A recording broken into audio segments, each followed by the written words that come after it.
Hey guys, welcome to the Liberal Hive Mind, a channel solely focused on exposing the abundant hypocrisy of the left. Folks, there's a lot of moving pieces to this Charlie Kirk fallout, and now that it's been over a week, there's been a lot of time, I guess, for the dust to settle, and I gotta tell you, things are becoming quite clear for me. I think the initial reaction of this being a turning point, well, it's proving to be an accurate sentiment, as we're now seeing the left fracture. You know, the left wing loves to brand itself as the party of unity and tolerance and inclusivity, the side that's coherent, compassionate, bringing people all under one banner to march towards progress, but in reality, they are fracturing and pulling into all kinds of different extreme directions. And I think the Charlie Kirk fallout has exposed every ugly crack in their little pathetic coalition. The masks are now off, the knives are out, and the so-called thought leaders of the online left are now tearing each other to pieces. And that, of course, tells you all that you need to know about the future of the Democrat Party. Let me show you guys exactly what's going on here. We got some stuff to get into, so let's roll the tape. All right, folks, so like I said, the left is now fracturing.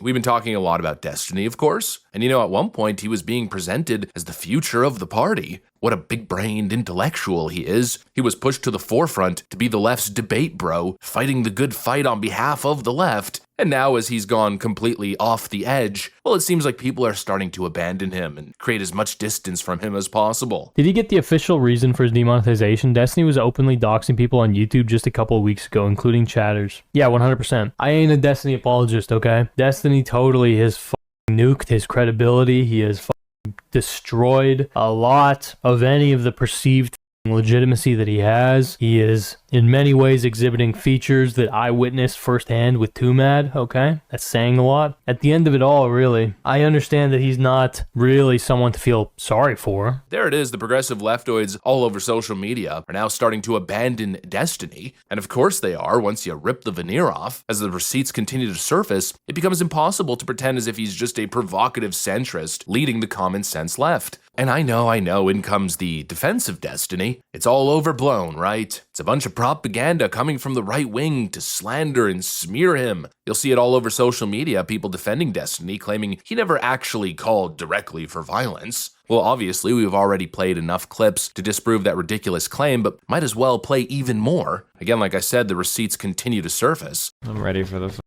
the great cleansing, dude. What cleansing? When we genocide conservatives in this country.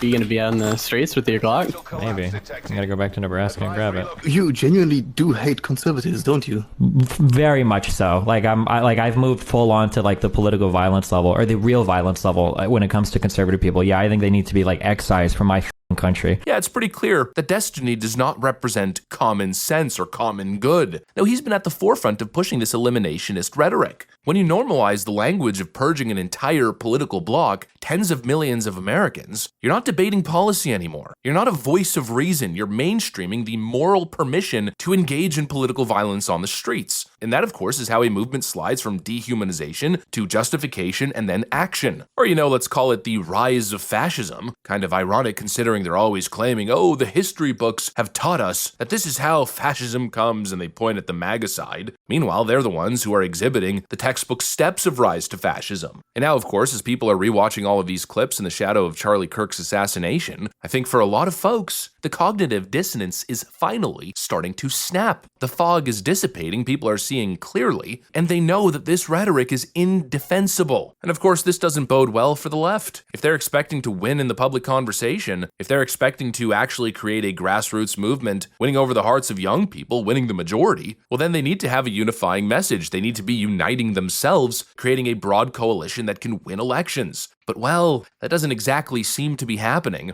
No more so, it's just complete fracturing. These different factions of the left hate each other and can't get along. Not that I'm saying that if the Dems also funded this operation that seemingly has decided to go with like an active sex pest with numerous court cases launched against them, who with regular frequency will say like insane freak shit, like celebrating the deaths of the children of Trump voters in the natural disaster that took place, in the floods that took place in Texas, or white people's right to be able to say the N-word. Things like that are so insanely out of touch. Destiny is a demon of the internet. He cannot exist in the real world in this way. Those are all the things that he has done, and that's not even scratching the surface. Any dip on my subreddit that's talking about how Hassan is like an ally now, we need to unite or whatever bullshit. No, The Trump admin taking out people like this, would be a dream godsend for us. People like Hassan, these are the controlled opposition the liberals have to deal with relating to the Republican Party. They would never, ever seriously come after or harm any of Hassan's platforms because people like Hassan are a godsend to the conservative movement because they represent zero threat whatsoever to the Republican Party because they're politically completely and utterly ineffective.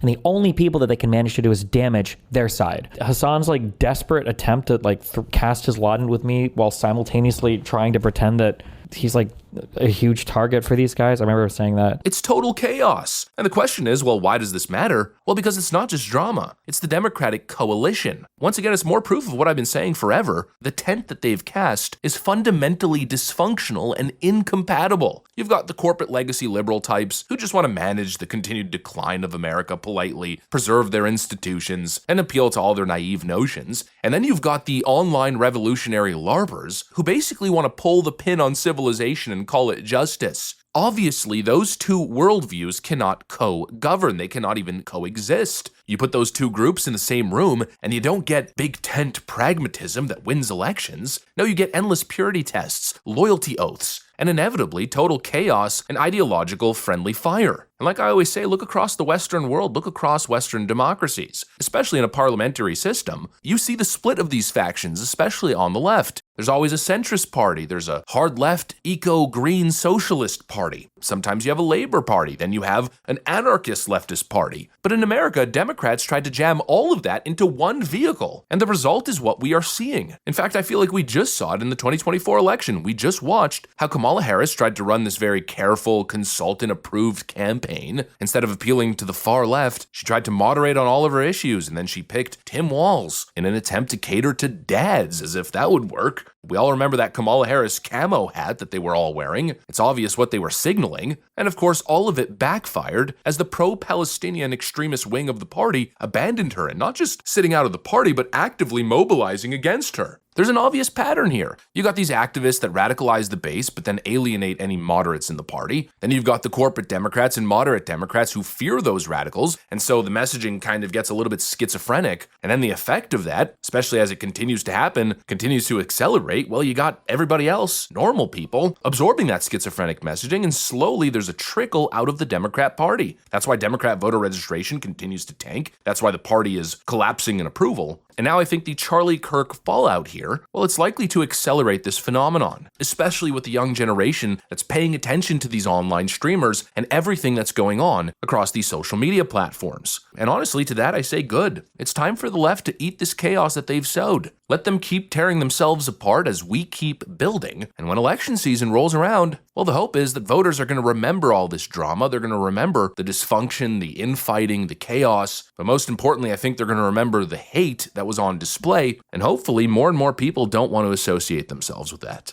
Anyways, that's pretty much what I got. Thanks for watching, and I'll see you on the next one.